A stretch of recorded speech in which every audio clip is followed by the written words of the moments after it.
Hi, welcome to Shereen's kitchen. இன்றைக்கி நம்ம கிச்சனில் ஒரு அருமையான ரெசிபி என்னென்னு பார்த்தீங்கன்னா, பிரியாணி செஞ்சால் நம்ம ஒவ்வொரு ஊர்லேயும் ஒவ்வொரு ஸ்டைலில் சைடிஸ் வந்து பண்ணுவோம். அதாவது குழம்பு மாதிரி கிரேவி மாதிரியோ ஊற்றி சாப்பிட்றதுக்கு பண்ணுவோம். அதே போல் எங்கள் ஊர் சைடு சரி, கோயம்புத்தூர் சைடும் சரி, தால்ச்சா செய்கிறது வந்து பிரியாணிக்கு வந்து ரொம்ப ஃபேமஸ். அது வந்து அதனால நான் இன்றைக்கி பண்ண போகிறது மட்டன் போட்டு தால்ச்சா பண்ண போகிறேன். அதுக்கு வந்து நான் ஒரு 100 கிராம் அளவுக்கு எலும்போடு சேர்த்த மட்டனும் கொஞ்சம் கொழுப்பு சேர்த்து எடுத்து வச்சுருக்கேன். இதை போட்டு தான் தால்ச்சா ரெடி பண்ண போகிறோம். வாங்க பார்க்கலாம். இந்த டம்ளரில் ஒரு 3/4 டம்ளர் அளவுக்கு துவரம்பருப்பு எடுத்திருக்கேன். அதே டம்ளரில் 1/4 டம்ளர் அளவுக்கு கடலைப்பருப்பு எடுத்திருக்கேன். துவரம்பருப்பு கொஞ்சம் அதிகமாகவும் கடலைப்பருப்பு கொஞ்சம் கம்மியாகவும் எடுத்துக்கணும். இப்போ கழுவிட்டு வேக வைக்கலாம். அடுத்து பருப்பு கூட நான் வந்து மட்டன் சேர்த்துக்கிறேன். ஒரு 100 கிராம் அளவுக்கு மட்டன், நல்லா எலும்பு கொழுப்பு இதெல்லாம் சேர்த்துருக்கும் பார்த்தீங்களா, அந்த மாதிரி சேர்த்துக்கோங்க. அது கூட தண்ணி சேர்த்துடலாம். நல்லா முங்கி வேகிற அளவுக்கு தண்ணி ஊற்றிடலாம். அது கூடவே கொஞ்சம் மஞ்சள் தூள் சேர்த்துக்கலாம். கூட ஒரு 1/2 டீஸ்பூன் அளவுக்கு இஞ்சி பூண்டு பேஸ்ட் போட்டுக்கலாம். சேர்த்து கலந்து விட்டுருவோம். குக்கர் மூடி போட்டு விசில் போட்டாச்சு. ஒரு 4 விசில் விட்டு ஆஃப் பண்ணிக்கலாம். ஏன்னா பருப்பு மட்டன் எல்லாம் கலந்து வேகணும் இல்லையா, அதனால் 4 விசில் விட்டு வேக வச்சுக்கலாம். கறியும் பருப்பையும் வேக வச்சிட்டோம். இப்போ தாளிச்சிக்கலாம். தாளிக்கிறதுக்கு ஒரு கொஞ்சம் எண்ணெய் ஊற்றிக்கலாம். ஒரு 2 குழிக்கரண்டி அளவுக்கு எண்ணெய் ஊற்றிக்கலாம். தாளிக்கிறதுக்கு ஒரு 1/4 ஸ்பூன் அளவுக்கு சோம்பு, கொஞ்சம் கல்பாசி, சும்மா ஒரு இந்த மாதிரி நம்ம எடுப்போம் இல்லையா 2 விரலில், அந்த மாதிரி கல்பாசி, 3 ஏலக்காய், 3 கிராம்பு, ஒரு அன்னாச்சி பூ, ஒரு பிரிஞ்சி இலை 2, அப்புறம் பட்டைத்துண்டு, இது போல் 3 எடுத்துருக்கேன். இதை சேர்த்துடலாம். அடுத்து ஒரு பெரிய வெங்காயம், கொஞ்சம் கருவேப்பிலை, கொஞ்சோண்டு புதினா, சும்மா 2 இலை இந்த மாதிரி இருக்கிற மாதிரி, கொஞ்சம் மல்லித்தலை,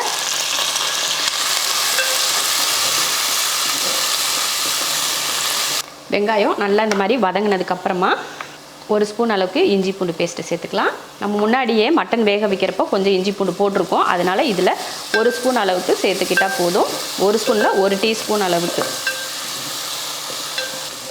அடுத்து தக்காளி சேர்த்துக்கலாம். 2 தக்காளி பாருங்கள், அவ்வளோதான். தக்காளி வந்து நல்லா மசிஞ்சிருச்சு. இந்த டைமில் காய் சேர்த்துக்கலாம்.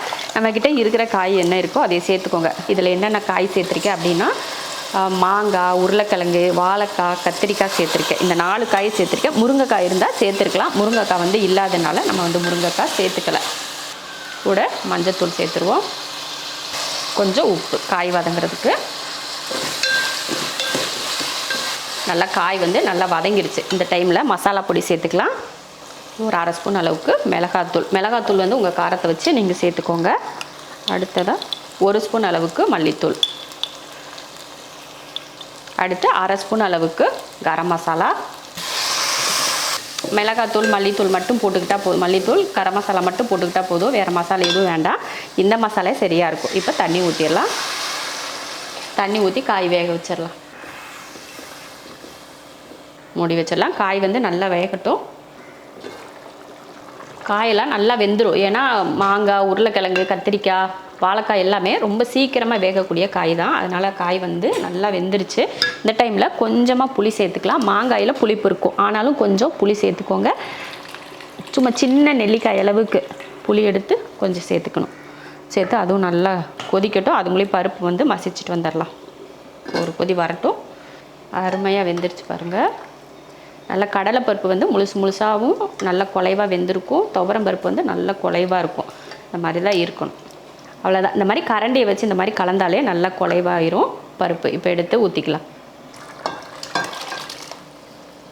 பருப்பு மட்டன் வேக வச்சதை அப்படியே ஊற்றியாச்சு.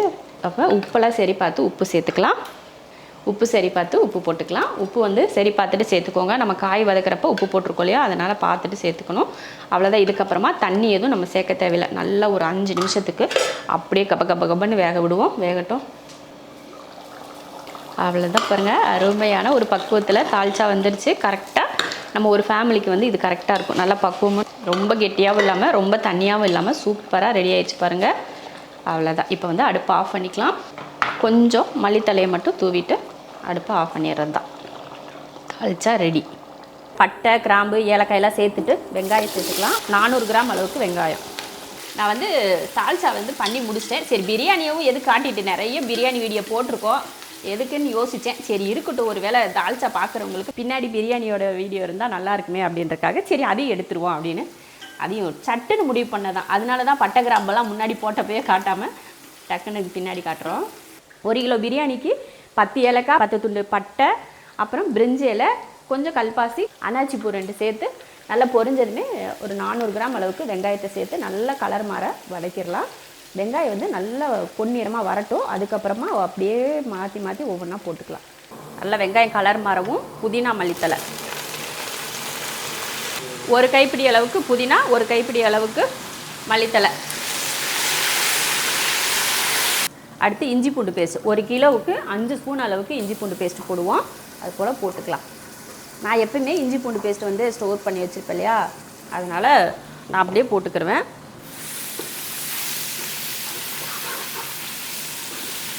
கொஞ்சம் தீ ரொம்ப அதிகமாக வச்சதுனால என்ன ஆகிப்போச்சுன்னா, இல்லை கொஞ்சம் அதிகமாக கலர் ஆயிடுச்சு, வேறு ஒன்றும் இல்லை. இஞ்சி பூண்டு பேஸ்ட்டு போட்டு நல்லா அந்த ஸ்மெல் வெளியில் வரணும். இஞ்சி பூண்டோட ஸ்மெல் வந்ததுக்கப்புறமா மசாலா பொடி போட்டுரும். அடுத்து மிளகாத்தூள் 1 ஸ்பூன், நல்ல காஷ்மீரி சில்லி பவுடர் சேர்த்துருக்கேன். ஏன்னா நல்ல கலராக இருக்கும் இல்லையா பிரியாணி, அதனால். சரியா? அடுத்து நம்ம வீட்டில் அரைச்ச பிரியாணி மசாலா 2 ஸ்பூன் சேர்த்துக்கிறேன். அவ்வளோதான். இந்த மாதிரி அந்த மசாலா போட்டும் லைட்டாக அந்த பச்சை வடை போகிற மாதிரி நல்லா வதக்கி விட்டுட்டு அடுத்து தக்காளி சேர்ப்போம். தக்காளி வந்து ஒரு 300 கிராம் அளவுக்கு தக்காளி. அடுத்ததாக தயிர் சேர்த்துருவோம். தயிர் வந்து ஒரு 200 கிராம் அளவுக்கு தயிர். அடுத்து பச்சை மிளகாய் ஒரு 6 போல் பச்சை மிளகாய் சேர்த்துட்டு இப்போ சிக்கனை சேர்த்துருவோம். நம்ம வந்து 1.5 கிலோ அளவுக்கு சிக்கன் எடுத்துருக்கோம், நல்ல பெரிய பீஸாக. இதெல்லாம் எடுத்து உள்ளே வெயி பச்சடிக்கு வேணால் வெட்டு. உப்பு போட்டு வதக்கி விடுவோம். நல்லா தக்காளி தயிரெல்லாம் போட்டதுனால நல்லா சீக்கிரமாக சாஃப்டாக வேகும். இது நல்லா வதக்கி விடுவோம். நல்லா கிட்டத்தட்ட அந்த சிக்கனில் தண்ணி விட்டு வெளியில் வரணும். இந்த மாதிரி நல்லா வதக்கி தண்ணி விட்டு வந்து எண்ணெய் பிரிஞ்சு வர மாதிரி வதக்கிட்டு அதுக்கப்புறமா தான் நம்ம அரிசி தண்ணியெல்லாம் சேர்க்கணும். நம்ம இப்படி வதக்குறதுலேயே அந்த சிக்கன் வந்து 3/4 பக்குவத்துக்கு வெந்து வந்துடணும். அடுத்ததாக 2 லெமனை புழிஞ்சிருக்கேன், அந்த சாறு சேர்த்துக்கலாம். இதில் இருக்கிறது வந்து மல்லித்தலை தான், தப்பாக எடுத்துக்காதீங்க. நல்லா தண்ணி விட்டு வேகுது பாருங்கள் சிக்கன். இந்த டைமில் கொஞ்சம் லெமன் சேர்த்துட்டேன். அதனால் என்ன ஆகும் அப்படின்னு பார்த்தீங்கன்னா, சிக்கனில் வந்து நல்ல புளிப்பு இதெல்லாம் நல்லா பிடிக்கும். எப்போயுமே நல்ல சிக்கனை வேக வச்சுட்டிங்கன்னா அந்த மாதிரி டேஸ்ட் வேறு லெவலில் இருக்கும். உப்பு போட்டு சிக்கனை இது போல் வேக வச்சுட்டு அதுக்கப்புறமா நம்ம அரிசி தண்ணியெல்லாம் சேர்த்தோம்னா சிக்கனோட டேஸ்ட் வந்து ரொம்ப நல்லாயிருக்கும். நல்லா வற்றி தண்ணி எண்ணெய் பிரிஞ்சு வர ஆரம்பிச்சிச்சு பார்த்திங்களா. இந்த டைமில் அரிசி போட்டுக்கலாம். 1 கிலோ சீரக சம்பா அரிசி. நல்லா 1 கிலோ அரிசிக்கு 1.5 கிலோ சிக்கன் போட்டு செஞ்சிங்கன்னு வச்சுக்கோங்களேன், பீஸுக்கு பஞ்சமே இருக்காது.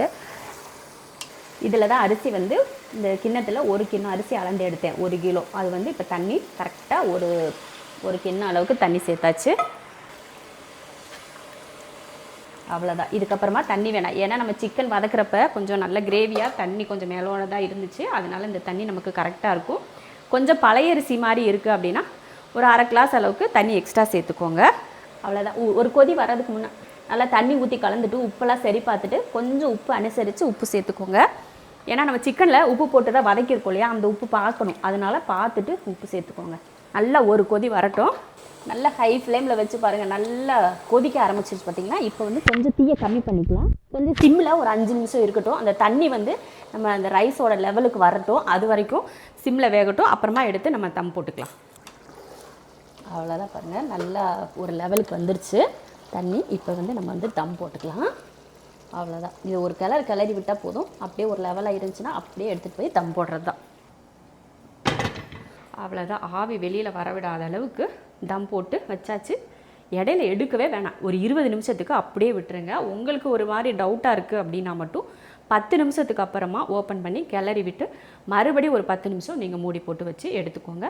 நல்லா ஹை ஃப்ளேமில் வச்சு தோசைக்கல் சூடாகிற வரைக்கும் வச்சுட்டு இப்போ அடுப்பை வந்து ஃபுல் சிம்மில் வந்து வச்சுட்டு 20 நிமிஷத்துக்கு அப்புறம் பார்க்கலாம்.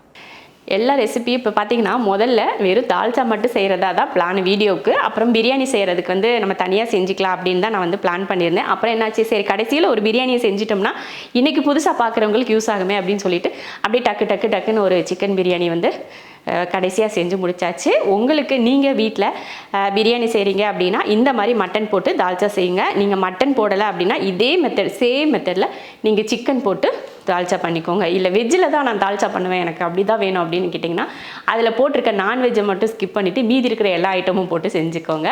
ஏன்னா பட்டை, கிராம்பு, ஏலக்காய் போடுவோம், பிரிஞ்சி இலை போடுவோம், இஞ்சி பூண்டு பேஸ்ட் போடுவோம். இதெல்லாம் சேர்த்து நீங்கள் போடுறப்போ அதுவும் ஒரு தால்ச்சா ஃப்ளேவருக்கு வந்து அந்த மனம் இருக்கும். ஆனால் என்னென்னா அதில் கொஞ்சம் கறியெல்லாம் மிஸ் ஆகும், அவ்வளோதான். உங்களுக்கு இந்த 3 விதமாக செய்யணும் அப்படின்னாலும் நீங்கள் செஞ்சுக்கலாம். இதே மெத்தடு தான், எதுக்கு எந்த மாற்றமும் கிடையாது, அவ்வளோதான். சூப்பராக இருக்கும். இதே போல் நீங்கள் மட்டன் பிரியாணி செஞ்சாலும் சரி, சிக்கன் பிரியாணி செஞ்சாலும் சரி, இந்த தால்ச்சா ரொம்ப ரொம்ப பொருத்தமாக இருக்கும்.